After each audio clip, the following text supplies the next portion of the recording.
One of the biggest pain points of 3D printing things for me is the painting of the said 3D printed part, and it is definitely a hobby for some people, and some people really enjoy painting, but for action figure prints it brings a lot of problems like paint rub on the joints and mismatched paints. Action figure manufacturers remedy this by injection molding parts in the color that they want the parts to be in, but for a long time in 3D printing we could only choose a few different colors to print in with trusted resins for action figures. But Resione seems to have changed the game with the CL-TH line of colored resins, and today we will print out one of our Teenage Terrapins to test out Resione's forest green CL-TH resin.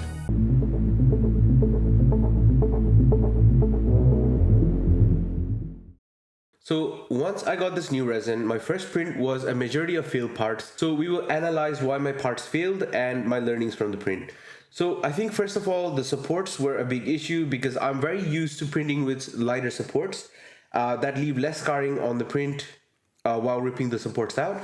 However, with the low viscosity of the resin, the suction forces on the parts were really high, which caused a lot of failures on my first print. So the other thing I can think of is the layer exposure on this print. The strong pigments on the resin do not allow light to pass through easily. So to increase success, I had to turn up the layer exposure time to make sure that the prints were solidifying enough. The other thing is bottom layer exposure, and I say this because a lot of parts did not stick to the build plate, and that is because I wasn't exposing the bottom layer enough for the parts to stick to the build plate. So once I turned it up quite a bit, everything started to stick better. And the last but most important thing is to keep the resin in a good printing temperature. I think above 25 degrees is what works really well. This resin is very low viscosity, so printing in lower temperatures causes a lot of problems. So you want to have the printing room set to either 25 or 30 degrees, and the resin needs to flow really well for it to be very successful. So once I got past my hurdles and used the correct exposure, medium supports, and a heated room, I started getting more consistent and successful prints. As always, let's take a moment to thank our sponsors of today's video, PCBWay. PCBWay is the home for prototyping and manufacturing. Whether you require PCBs, 3D prints, or CNC machining, PCBWay has got the solution for you. Their platform makes it super easy to bring your designs from idea to reality. They are fast, reliable, and affordable, and I have used PCBWay services in the past, and the team is very reliable, thorough, and very informative. They have answered all my questions even when I felt like I was asking too many. The deliveries have been smooth, and the parts are without a doubt very high quality. PCBWay is starting a new service now to design your PCB layouts. So if you are a beginner or need some expertise in designing your PCB layouts, PCBWay have got you covered. Starting only at $88.07, it is a no-brainer. And you can also get a lifetime discount of 5% when manufacturing PCBs with PCBWay. So huge thanks again to PCBWay for supporting creators like me, and now let's get back to the video.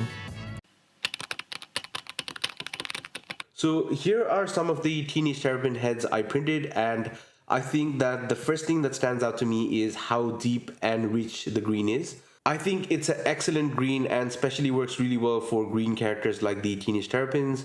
You can see all of this surface details really well on this resin. You can see all of the bumps and skin texture going on the figures. The teeth look pretty good as well.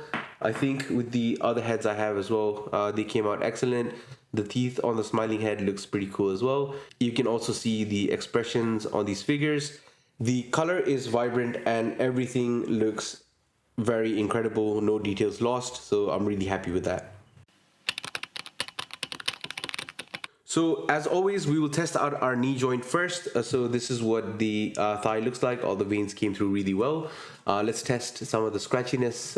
So there is a little bit of scratchiness going on here. Let me just see if I can focus. So there is a little bit of scratchiness going on here, but it's not too bad. And I think once we get to heating, we'll see that a little bit more. But the parts are pretty strong and don't flex that much. But once heated, they should flex a lot. So here we have the thigh joint heated and the resin bends quite a bit. It should really work well for assembly. So let's put the knee joint in there. That went in pretty easily. And yeah, looks like it's gonna be really easy to assemble, which is nice.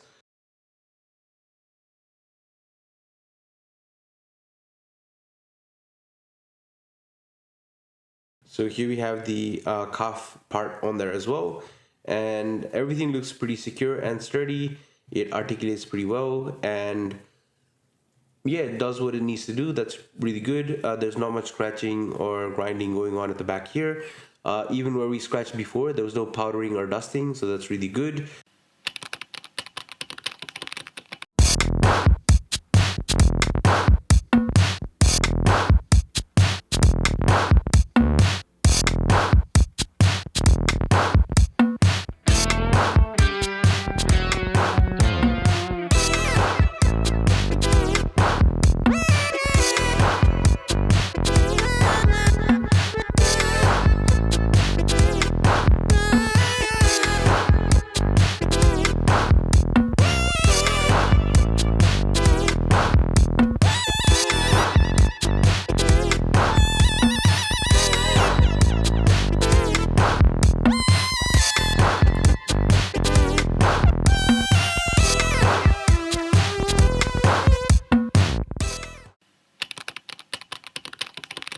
So here we have the full figure assembled, and just something that I think I should point out early on.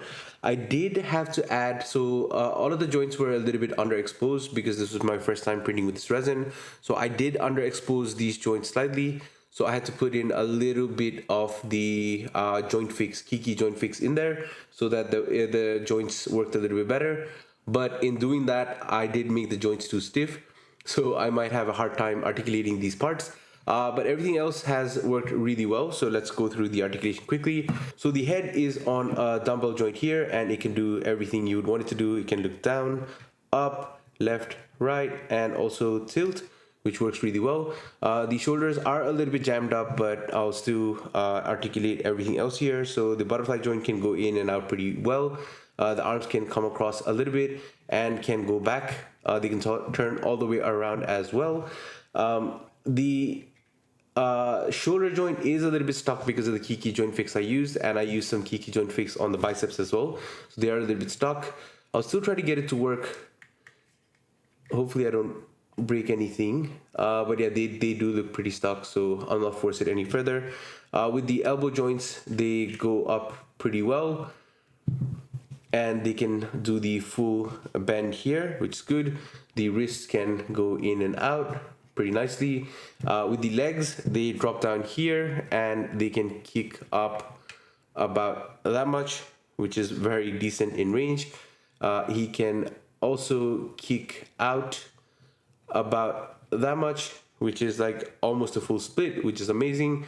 There is a slight hinge or a slight pivot at the top here, so you can get it to do like a pseudo thigh cut as well. Double joint in the knees, and the feet fell off.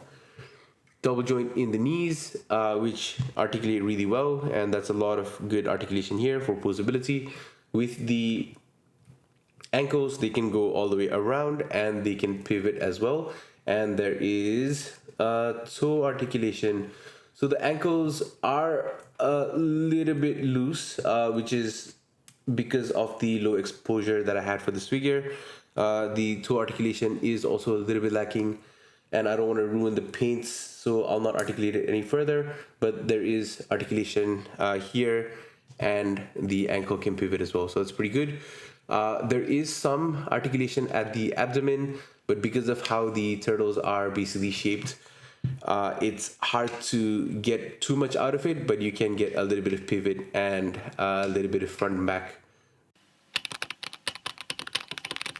So in conclusion, the Resione CL-TH Forest Green resin has been an excellent resin to use. It was perfect for my Teenage Terrapin action figures due to the base green color of the figures, which really helped me avoid paint rub and joint rub on most of the joints. The resin does require some care, especially when it comes to printing temperatures due to the low viscosity of the resin when it's colder, and printing when the temperature is about 25 degrees or above is ideal. And the exposure times for the bottom layer as well as the normal layers also need to be bumped up a little bit more than usual due to the dense pigmentation on the resin, so keep that in mind. And finally, medium supports are probably the best way to go for this resin because I had way too many failures when I was using smaller supports, and the larger supports or the medium supports did definitely help. When I got the prints to be consistently successful, I was blown away by the color of the resin and the pigmentation and the fine amount of details the print holds.